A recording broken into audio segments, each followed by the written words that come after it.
जाने क्या है होने वाला, सबका माथा आज झुका है, आजादी का जुलूस रुका है, चारों ओर दगा ही दगा है, हर छुरे पर खून लगा है। आज दुखी है जनता सारी, रोते हैं लाखों नर नारी, रोते हैं आंगन गलियारे, रोते आज मोहल्ले सारे, रोती सलमा रोती है सीता, रोते हैं कुरान व गीता। आज हिमालय चिल्लाता है, कहाँ पुराना वो नाता है। जस लिया सारे देश को जहरी नागों ने, घर को लगा दी आग घर के चिरागों ने। ये है आज के भारत की दशा। परंतु अपना भारत सदा ऐसा नहीं था। ये आज की दशा है। लेकिन अपना प्राचीन भारत बहुत ऊंचा था। बहुत ऊंचा का मतलब है हम मनुष्य ही बहुत ऊंचे थे। भारत का मतलब ही हम भारतवासी। तो मनुष्य की लाइफ बहुत ऊंची थी।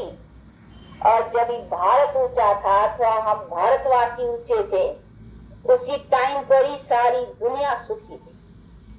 आज भारत भी नीचे तो सारी दुनिया कहेंगे। आज दुख और अशांति के आवाज के सिवाय और कोई आवाज है ही नहीं। तो ये चीज समझने की है कि आज हमारी ऐसी दशा क्यों हुई है। क्या अभी ऐसी दशा भी बदल कर करके फिर जो अपनी प्राचीन, जिसको कहते थे, गांधी जी भी कहते थे ना, ये राम राज्य बने। तो राम राज्य भी तो हमारे भारत का प्राचीन जमाने की बात है ना, जिसको गांधी जी भावना रख कर करके कोशिश की, लेकिन वो प्रैक्टिकल चीज बन नहीं पाई। तो अभी वो प्रैक्टिकल चीज कैसे बनेगी, कैसे बन सकती है, उसके लिए क्या उपाय है, ये भी तो बातें समझने की है ना। तो वो राम राज्य कहो या कहीं जिसको कहते हैं दुनिया स्वर्ग कहो, स्वर्ग का नाम तो उठाते हैं बहुत, कम में कम जब कोई मरता है ना तब तो कहते ही हैं कि स्वर्गवासी हुआ। लेकिन ये पता तो होना चाहिए ना कि स्वर्ग है ही क्या चीज। अंग्रेजी में भी कहते हैं हेवनली अबोर्ड में गया, लेकिन हेवन क्या चीज है। जिसको सुख और शांति का स्थान कहा जाए तो वो भी नॉलेज होना चाहिए कि सुख और शांति की कोई दूसरी दुनिया है, कोई ऊपर है, या यही दुनिया जिसमें हम हैं, इसी दुनिया की लाइफ की स्टेज कुछ बदलने की है। तो इसका नॉलेज होना चाहिए कि इसकी स्टेज बदलनी दुनिया यही है। ऐसे नहीं है कि दुनिया कोई दूसरी है, दुनिया एक ही है, वर्ल्ड वन है। जैसे God is one, world is one, यही मनुष्य सृष्टि एक ही है। लेकिन इस मनुष्य सृष्टि की लाइफ की स्टेजेस जो है ना, वो बदलती जरूर है। इसीलिए अभी जो स्टेज है वो तो हाल सुना, हा? क्या है हालत, क्या है, कैसे रोते हैं, कैसे दुखी है, क्या हाल है। लेकिन ऐसे नहीं कहेंगे कि हमारी सदाई कोई दुनिया ऐसी थी, नहीं। वो भी दुनिया थी जिसको आज स्वर्ग कहने में आता था, सुख शांति वाली दुनिया कहने में आती थी, जिसकी भावना कोई राम राज्य में रखी, किन्होंने स्वर्ग के नाम से रखी है, किन्होंने कुछ नाम से रखी है। लेकिन वो हमारी जो स्टेज थी, जिस भारत के लिए नाम भी देते हैं गोल्डन स्पैरो था, तो वो कौन सी स्टेज और कैसे बनी थी, उसमें हमारी क्या लाइफ थी जो आज नहीं है। तो उन बातों को समझना चाहिए। जब भी समझेंगे तभी तो ऐसी लाइफ को बना सकेंगे ना। तो ये अभी रोशनी मिल रही है जहाँ आप पधारे हो। आप लोगों को मालूम है क्योंकि आज थोड़े नए कुछ आए हुए हैं, इसीलिए जरा समझाया जाता है कि जहाँ आप पधारे हो यहाँ की एम एन ऑब्जेक्ट है ही वो ही कि हमारी प्राचीन जो लाइफ की स्टेज थी अथवा हमारी दुनिया जो सुख और शांति वाली थी, वो कैसे बनी थी और कभी बनी थी, उसका अभी फिर से कैसे टाइम आया हुआ है। और ये हम भी उस परम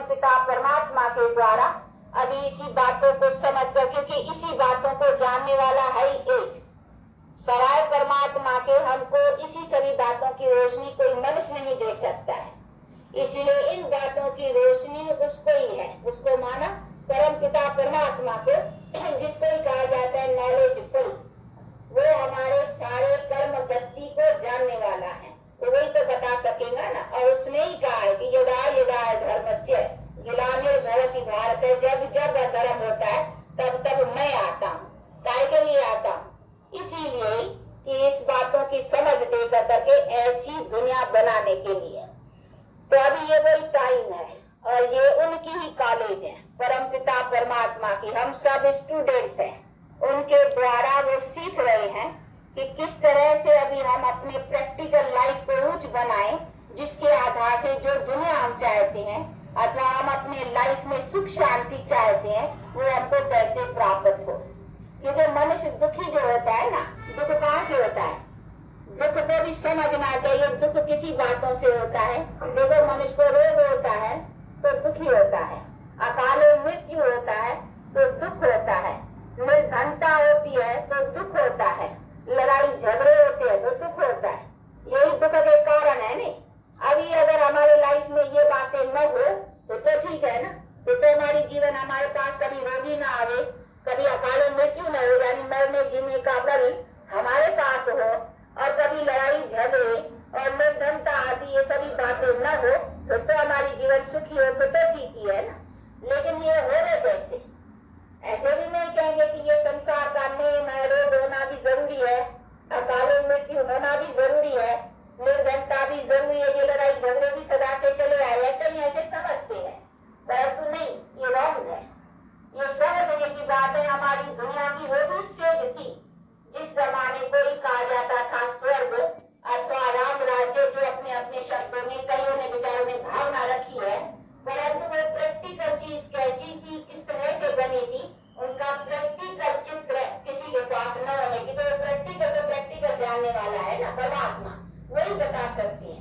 तो अभी उसने क्या बताया है और समझा रहे हैं कि उनका है कि हमारे जीवन में कभी रोग नहीं था, हमारे जीवन में कभी अकाल मृत्यु यानी बिगड़ता ही, और मनुष्य ऊपर जाता है, मरता है, कुछ मनुष्य क्या कर सकता है, बेबस है ना। परंतु नहीं, हमारे में वो दिल था कि हम अपने शरीर को अपने टाइम पर अपने दल से उतारते थे। उतारते का मतलब छोड़ देते। जब बाल युवा वृद्ध स्टेज कंप्लीट होती थी तब टाइम और मालूम पड़ता था कि अभी हमारा समय हुआ है, अभी शरीर को छोड़ना है और शरीर लेना है, तो वो दल था। लेकिन आज वो ताकत नहीं है। तो ये सभी ताकत हमारी क्यों चली गई है? वो है कि हमारे कर्म की गिरावट हुई है, जिसको कहे कर्म भ्रष्ट। तो अभी कर्म भ्रष्ट बनने के कारण हमारी वो ताकत अपने सभी बातों के प्राप्त करने की, ये रोग आदि भी क्यों होता है? ये भी तो कर्म की भूमिका है ना। कोई भी दुख होता है तो मनुष्य कहते हैं भाई ये कर्म तकदीर किस्मत, उसी पर ही कहना पड़ता है ना। तो ये क्यों कहते हैं? जरूर है कि कर्म किसने बनाए? ये भगवान ने थोड़ी बनाए, बल्कि हमारे दुख के कर्म भगवान ने थोड़ी बनाए। अगर भगवान ने हमारे बनाए, रोग भी भगवान देता है या हमारा दुख भी भगवान देता है, तो भगवान को हम सुख के लिए याद क्यों करते हैं? जब दुख आता है तो भगवान को याद करते हैं कि हे भगवान अभी रहम कर, हे भगवान अभी सुख दे, हे भगवान अच्छी बात के लिए उसको याद करते नहीं, ऐसे थोड़ी करके भगवान दुख दे। उसने हमको अगर दुख दिया होगा तो उसको हम सुख के लिए क्यों याद करते हैं? और महिमा भी ऐसे करते हैं कि तू दुख हरता सुख करता, ऐसे नहीं उनको कहते तू दुख करता सुख करता नहीं। कभी भी स्तुति में भगवान के लिए ऐसे कोई कहते हैं हे भगवान तू दुख करता है? नहीं, उनको कहते तू सुख करता और आप दुख हरता। हरता का मतलब ये नाश करता। तो जो दुख के हरने वाला है वो दुख देना कैसे? ये तो हम समझने की बात है। तो दुख तो भगवान ने ही दिया है। ये दुख हम अपने भूलवश, अपने विकारों के वश होने के कारण है, विकारों के कारण दुख बना है।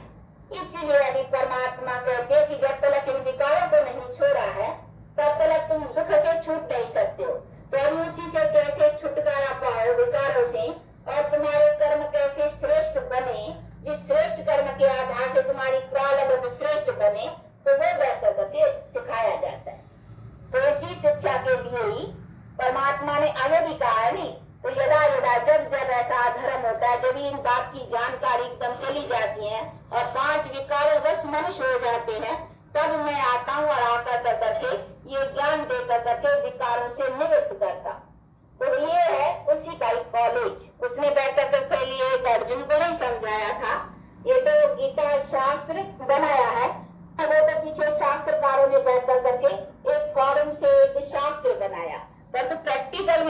के लिए तो नहीं आया ना, वो तो नर नारियों को बैठ कर करके शिक्षा दी है जैसे दे रहे हैं। हम भी तो अभी उनके द्वारा ये शिक्षा पा रहे हैं जो सबका पिता है, आप लोगों का, हमारा कोई अकेला हमारा थोड़ी है, सबका है, सारी दुनिया का, सभी मनुष्य मात्र का, सभी धर्म का, सबका बाप तो एक ही है, नहीं परमात्मा तो एक ही को कहेंगे ना, इनकॉर्पोरियल गॉड, निराकार परमात्मा एक ही को कहा जाता है और उसको सब मानते हैं और सब कहते हैं गॉड इज वन। तो वो वन तो एक ही चीज है ना, कोई मनुष्य की तो बात ही नहीं है ना। और जो भी धर्म स्थापिकाएं है तो उन्होंने भी कहा कि आप खुद अपने को गॉड नहीं कहा, देखो गुरु नानक देव है, उसने भी अपने को कोई परमात्मा नहीं कहा, क्राइस्ट था तो उसने भी अपने को कोई परमात्मा नहीं कहा, उसने भी कहा मैं सन ऑफ गॉड हूँ, not God but son of God. और जो भी आए हैं धर्म स्थापित, उन्होंने तो अपने को परमात्मा नहीं कहा, उन्होंने भी परमात्मा की तरफ अंगुली उठाई अर्थात उसके तरफ इशारा किया। तो इसका मतलब है परमात्मा तो एक निराकार हो गया ना, और उसी निराकार को ही सब मानेंगे। ऐसे तो नहीं है जो धर्म के स्थापन करने वाले हैं उनको सब मानेंगे, नहीं वो तो हर एक अपने अपने धर्म, जैसे गुरु नानक देव है वो सिख धर्म वाले या किसी धर्म वाले। चल रही है उल्टी हवाएं, कांप रही थर थर अबुलाएं, आज हर एक आंचल को है खतरा, आज हर एक घूंघट को है खतरा, खतरे